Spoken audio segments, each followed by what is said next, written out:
Hi guys! Again, it's me, Vinales TV. So for today's video guys, pag-uusapan natin yung mga volleyball player na may mga karelasyon na inagaw ng mga kapwa volleyballista. Pero bago natin pag-usapan guys, so huwag nyo munang kalimutang i-subscribe at i-hit ang notification bell button para updated kayo sa mga bago kong chismis. So sa top 5, Judge Santiago and Micah Ortez. Sobrang dami nang nanghinayang sa kanilang relasyon. Nagkahiwalay kasi sila pagkatapos ng laro ni Jaja sa Japan at doon niya nakilala or doon niya nahanap ang lalaking pinalit kay Micah. At ngayon, engaged na si Jaja sa isang Japanese coach na si Taka Minowa. Di rin nagtagal, nakahanap din si Micah Ortez ng totoong nagmamahal sa kanya na isa din namang volleyball player. Top 4, Joanna Maraginot at Bia De Leon. Noon, sila ang may pinakasikat na love team. Jobia ang tawag sa kanila. Hindi na sila nag-ingay after maghiwalay ng team. Ang bagong teammate naman ni Bia na si Kidlyn Biray ang bagong nagpasaya nito sa kanya.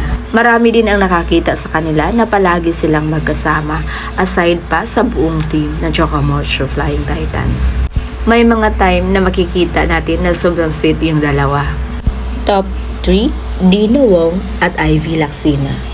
Marami ang nalink kay Dina Wong at si Ivy Lacsina ang nanalo. Fresh pa sa breakup noon si Dina kay Jima Galanza. Ito yung pinakamatunog, pinakasikat at pinakamasakit na hiwalayan ng mga volleyball player dito sa Pinas. Top 2, Sed Domingo at Tots Carlos. Hindi maisip ng karamihan kung paano nakayanan ni Sed ang ex at ang best friend na makitang magkasama. Si Sed at si Kyle Negrito ay mag-best friend. Ngunit ngayon, bihira na lang silang magkasama dahil sa isang issue na inagaw daw ni Kyle Negrito si Tots kay Sed. Pero ngayon, pareho nang naka-move on dahil may nakita ng bago si Sed. Top 1, Dina Wong and Gemma Galanza. Sila yung pinakasikat na couple at love team noon, ang Gawong.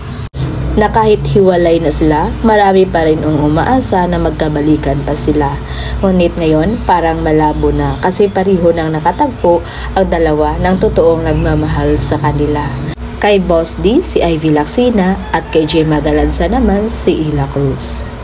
Kaya mahirap nang ibalik ang nakaraan. Kaya kung saan man sila masaya ngayon, doon na lang din tayo dahil hindi lahat ng gusto natin or hindi lahat ng gustong maging bagay sa kanila ay gusto nila. They have their own choices sa kung sino yung gusto nilang makasama.